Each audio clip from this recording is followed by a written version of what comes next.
Assalamualaikum warahmatullahi wabarakatuh. Alhamdulillahilladzi anzala ala abdil kitab wa lam yaj'al lahu iwaja qayyiman liyunzira ba'san syadidan min ladunhu yubashshiral mu'minina alladzina ya'maluna shalihati anna lahum ajran hasanah makithina fihi abada. Asyhadu an la ilaha illallah wahdahu la syarika lah wa asyhadu anna Muhammadan abduhu wa rasuluh la nabiyya ba'da amma ba'du. Alhamdulillah, jumpa lagi pada video saya yang ke-13. Kali ini saya akan menguraikan tentang musuh manusia dan klasifikasi manusia menurut Al-Quran. Tidak usah panjang-panjang, kita mulai saja. Musuh manusia menurut Al-Quran dan klasifikasi manusia menurut Al-Quran.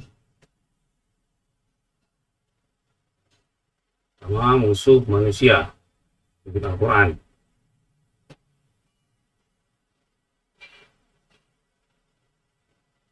Musuh manusia menurut Al-Quran adalah setan. Ini Allah sebutkan di dalam surat Yasin, surat 36 ayat 60. A'udzubillahi minasyaitonirrajim. Bismillahirrahmanirrahim. Alam ahad ilaikum ya bani adama ala ta'budu syaitan innahu lakum adu mubin.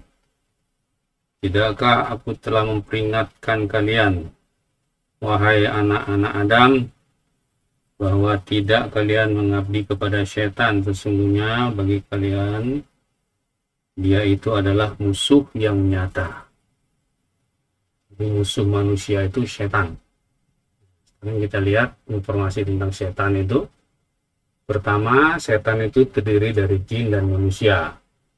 Kalau yang surat 114, surat An-Nas kita sudah hafal semua. Surat 6 ini akan kita lihat bagaimana bunyinya. A'udzubillahi minasyaitonirrajim wa kadzalika ja'alna likulli nabiyyin aduwwa syayatinal insi wal jin. Dan demikianlah untuk setiap nabi kami menjadikan musuh yang terdiri dari setan-setan, manusia, dan jin. Jadi jin, manusia itu setan. Jadi setan itu bukan makhluk menurut ayat-ayat ini, tapi setan itu adalah karakter, ya, atau apa ya, peran, gitu ya, perannya setan itu menggoda manusia. Saya tahu setan itu kerjanya itu menipu, membisik-bisiki, dan menggoda. Kemudian dia melihat kita dari tempat yang kita tidak bisa melihat dia. Jadi surat Al-A'raf ayat 27.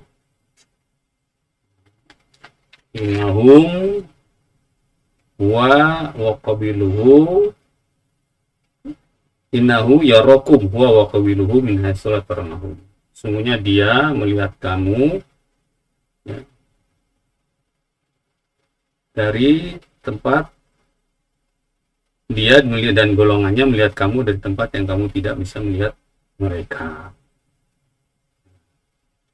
Ini jadi kita itu digoda oleh setan, tapi kita tidak bisa melihat dia. Dia melihat kita, dia mengamati perkembangan keberhasilan godaan dia. Makanya berlindungnya pada Allah itu. Kemudian satu sama lain saling membisiki untuk menipu. Ini yang surat tadi, yang surat 616 tadi, 112 tadi itu, ya.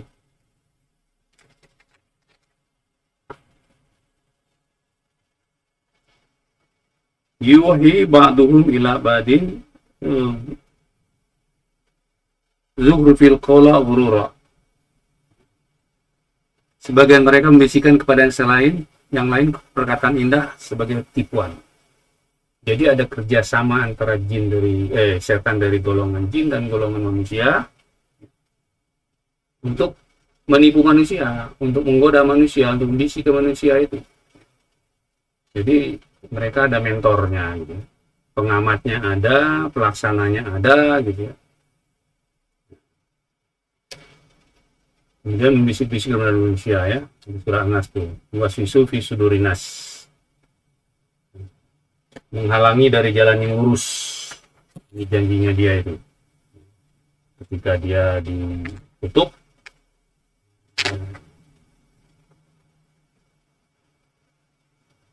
dia mengatakan, semua latihan naum mimba ini adi memukal pilih main amasiri main amanihim main sama lihim sama ilihim. Oh, qala fabima awatani la udanahum siratal mustaqim. Karena engkau telah menyesatkan aku, pasti aku akan mengelak mereka dari jalanmu yang lurus. Kita dihalangi dari yang lurus. Bagaimana cara dia menghalanginya? Macam-macam.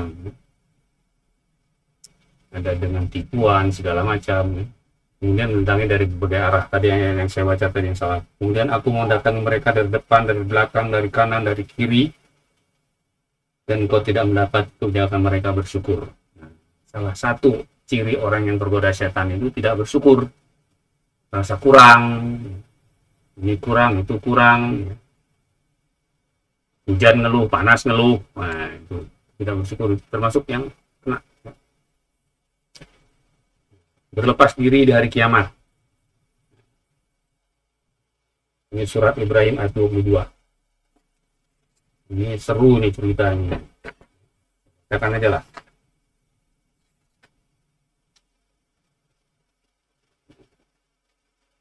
A'udzubillahi minasyaitonirrajim. Wa qala syaitanu lama qudiyal amru innallaha ya'murukum wa'dal haqqi wa wa'adtukum fa akhlaftukum wa ma kana liya alaikum bisultan ila an dawatukum fastajabtum li fala talumni wa lu anfusakum ma ana bisulun wa ma antum ya inna kafartu bima asatum astumuni min qabl inna zalimin la'adhum alim. Dan setan berkata, ketika perkara telah diselesaikan, sesungguhnya Allah telah menjanjikan kepadamu janji yang benar, dan aku pun telah menjanjikan kepadamu, tetapi aku menyalahinya. Tidak ada kekuatan bagiku terhadapmu, melainkan sekedar aku menyuruh kamu, lalu kamu mematuhi seruanku. Oleh sebab itu, janganlah kamu mencerca aku, tetapi cercalah dirimu. Aku tidak dapat menolongmu, dan aku tidak dapat pula menolongmu. Sesungguhnya aku tidak membenarkan perbuatanmu mempersekutukan aku dengan Allah sejak dahulu. Sungguh orang-orang zalim mendapat siksa yang pedih. Ini setan gitu. Jadi di akhirat dia lepas tangan. Karena Allah sudah kasih tahu yang benar. Janji yang benar. Aku kasih janji yang salah, tapi kau ikut aku. Salah kamu, kenapa ikut? Aku berlepas diri. Nah, kemudian berlepas diri karena takut kepada Allah. Ini surat Al-Hasyr surat 59.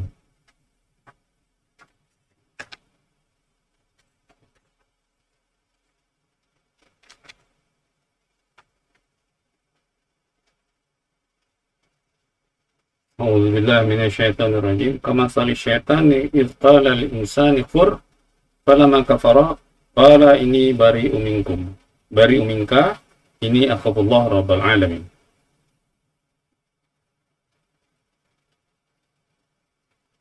Seperti setan ketika berkata kepada manusia, kafirlah kalian. Kemudian ketika manusia itu kafir, ia berkata, sesungguhnya aku berlepas diri dari kalian, karena sesungguhnya aku takut kepada Allah, Rabb seluruh alam. Dia goda manusia, begitu manusianya ikut, dia lepas diri. Ini setan, lakukannya begitu. Jadi intinya itu adalah dia untuk membuat kita mengutamakan dunia dengan melupakan akhirat. Ini beberapa cara setan menggoda yang saya dapatkan di Al-Quran. Pertama, membisikkan perkataan indah untuk menipu. Jadi sudah kita baca ayatnya. Yang kedua, memandang indah perbuatan dosa. Jadi kalau kita bikin dosa, kita bangga.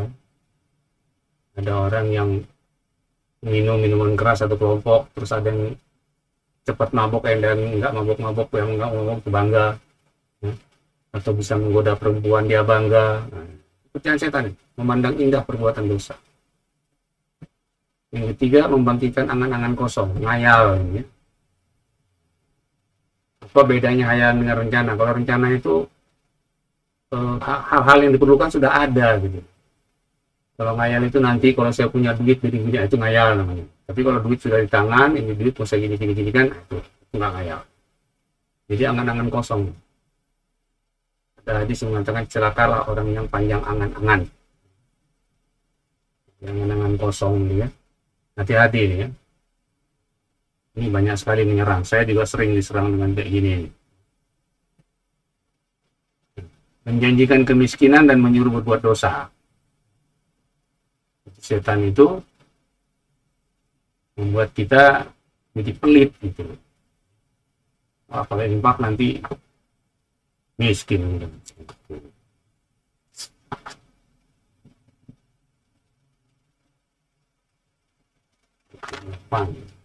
Bacakan aja lah ayatnya.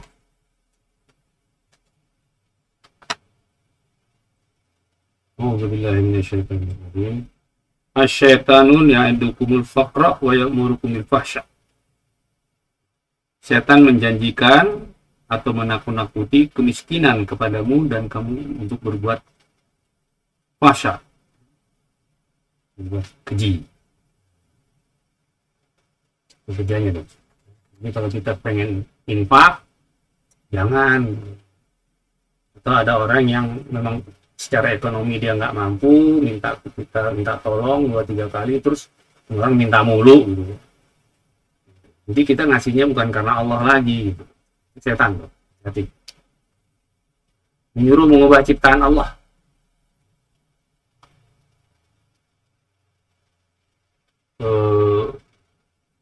Operasi plastik misalnya, mengubah ciptaan Allah. Misalnya kayak gitu. Jadi aku menyuruh mereka mengubah ciptaan Allah, lalu mereka mengubahnya.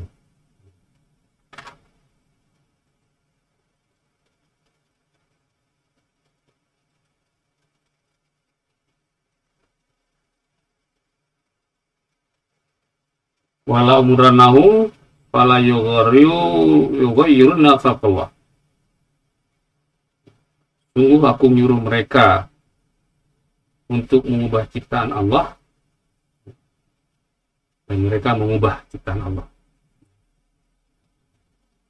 Ciptaan Allah itu sudah begitu ya, karena setiap kelihatan bagus diubah semua.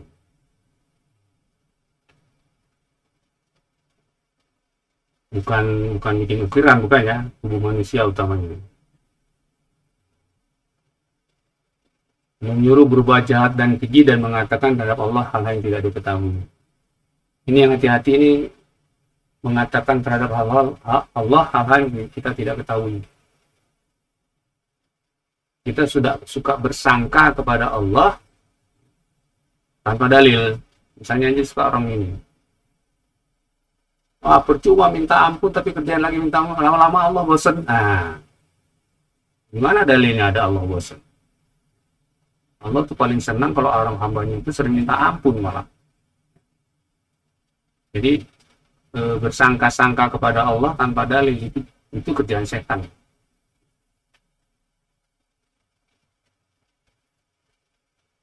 Berikutnya, ya, membisikkan janji-janji palsu. Bikin janji, nanti kau begini. Ini setan jadi dari jenis manusia juga ada yang begitu tuh.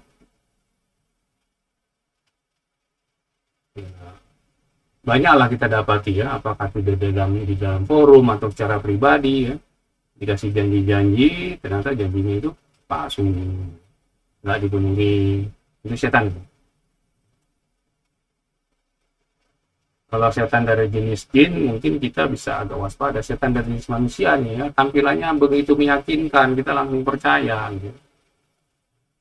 Lalu ya kita berikan duit kita misalnya untuk modal ya, atau apalah gitu ya.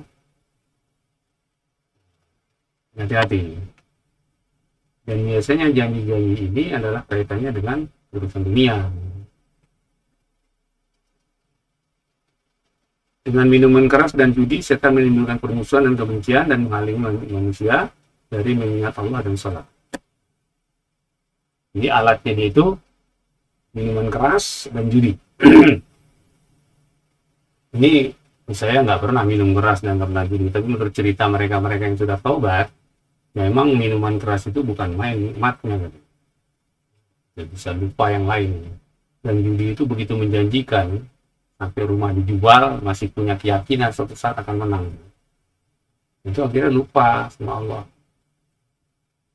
Dan lupa sholat, ya, pasti. Nah, itu 8 cara setan menggoda yang saya dapatkan dalam Al-Quran.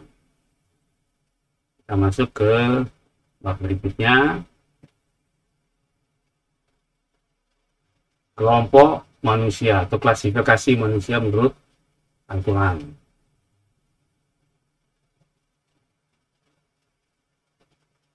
Ada 10 kelompok, ada 10 klasifikasi manusia menurut Al-Quran. 4 yang baik dan 6 tidak baik. Ini ayatnya panjang-panjang, jadi saya nggak bacakan aja. Banyak maksud saya. Pertama mutaqi. Jamaknya muttaqun atau muttaqin. Kenapa jadi muttaqin? Itu karena ada huruf jar sebelumnya. Muttaqin ialah, muttaqu adalah orang yang hati-hati dan waspada menjaga diri dari segala sikap, tindakan dan perbuatan yang bisa mengakibatkan dia tergigit dari siratan mustaqim. Ini dalam video saya sebelumnya tentang saum sudah saya jelaskan apa itu muttaqin. Muttaqin itu adalah orang-orang yang hati-hati. Yang kedua, mukmin. Jamaknya mukminun atau mukminin, yang cinta amat sangat cinta pada Allah, ketikanya salah.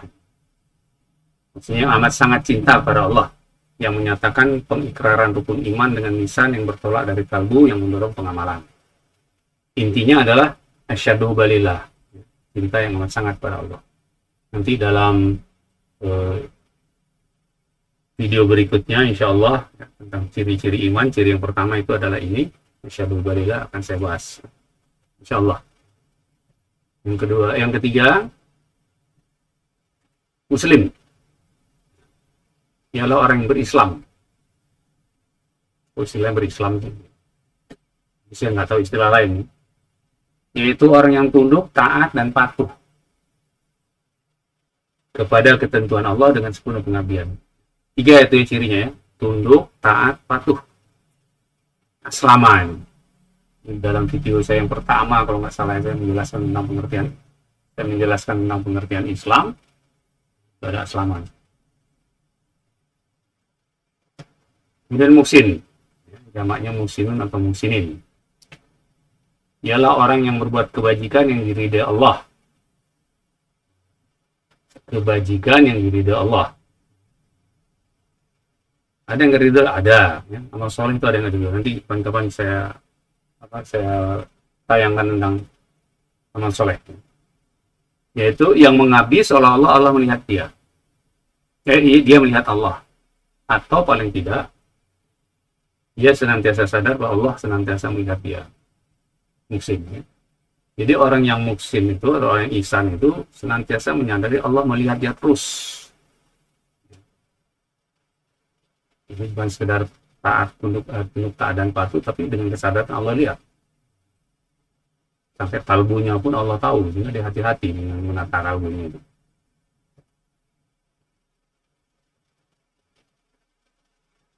Ini yang nggak bagus nih.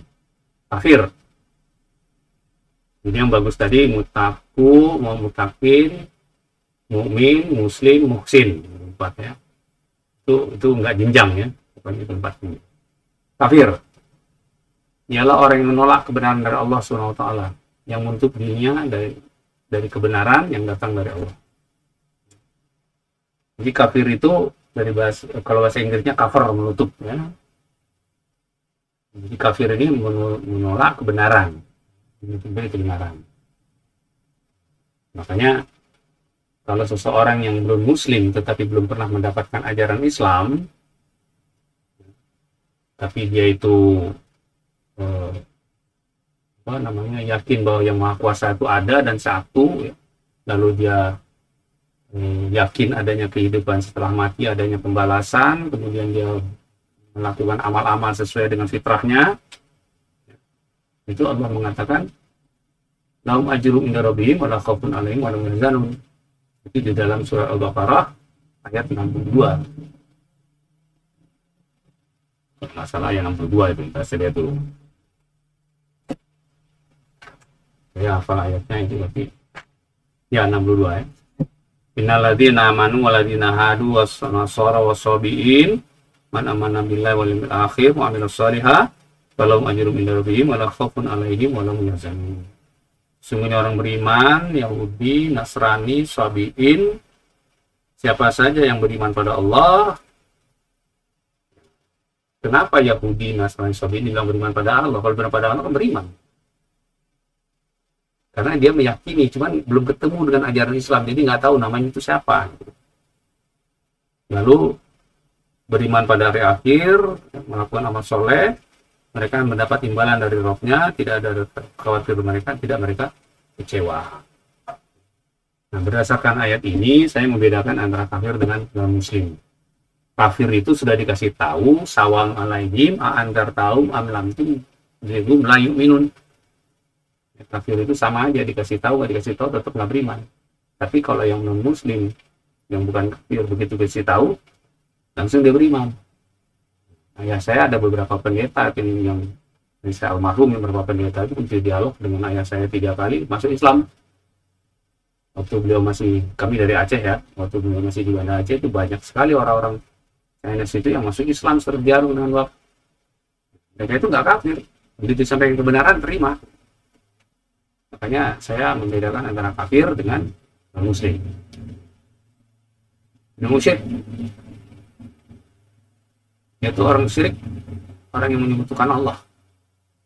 Di mana menyekutukan Allah itu? Menganggap ada Rabb selain Allah, ada penentu, pengatur, pendidik, pemelihara selain Allah yang bisa menentukan sesuatu. Menganggap Allah beranak atau dilahirkan, menjadikan selain Allah sebagai sebab berbuat, menjadikan ajaran selain Allah sebagai tuntunan berbuat, dan menjadikan selain Allah sebagai tujuan berbuat.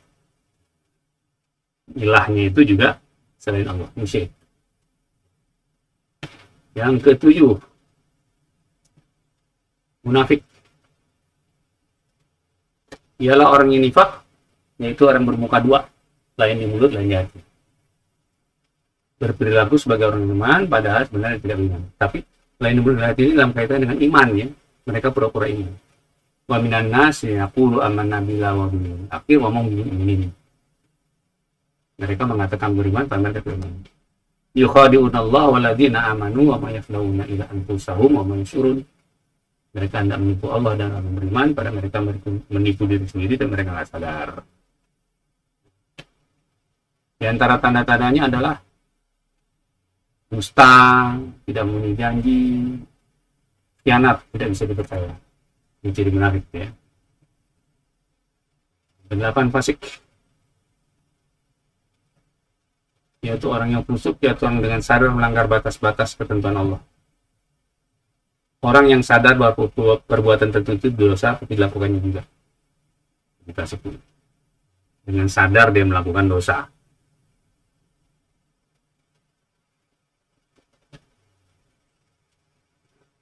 Kesembilan, zalim.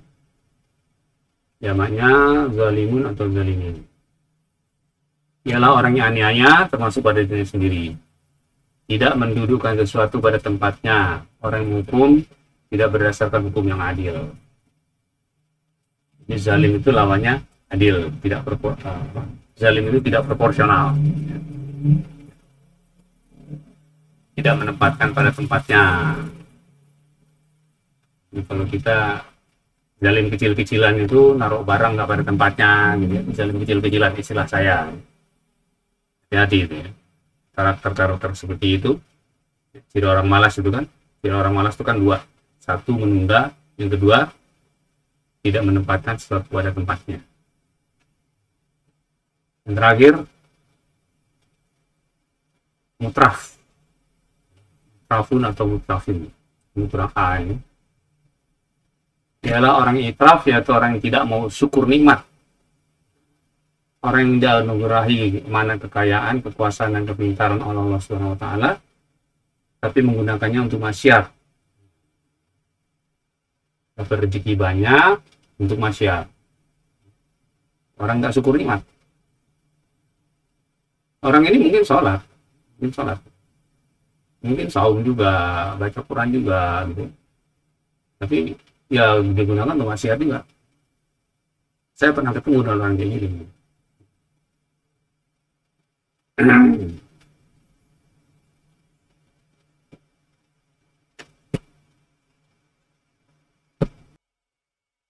Kira-kira itu yang bisa saya sampaikan pada kesempatan kali ini.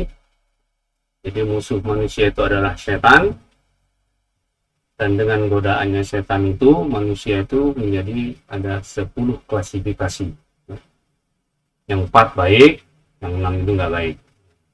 Jadi kita tinggal lihat kita ada di kelompok yang mana. Mudah-mudahan kita semua ini termasuk di antara 4 yang pertama tadi, yang baiknya. Baiklah, saya cukupkan sekian saja. Semoga bermanfaat bagi kita. Insya Allah berikutnya saya akan sampaikan ciri-ciri mukmin. Kalau Anda ingin mengikuti terus, silakan di subscribe. Kalau Anda menganggap ini Anda sukai, silakan di like. Dan kalau Anda merasa ini perlu dibagikan kepada orang-orang, silakan di share. Saya akhiri apa yang saya sampaikan kali ini dengan doa kafaratul majelis. Subhanakallahumma wa bihamdika asyhadu an la ilaha illa anta astaghfiruka wa atubu ilaik. Wassalamualaikum warahmatullahi wabarakatuh.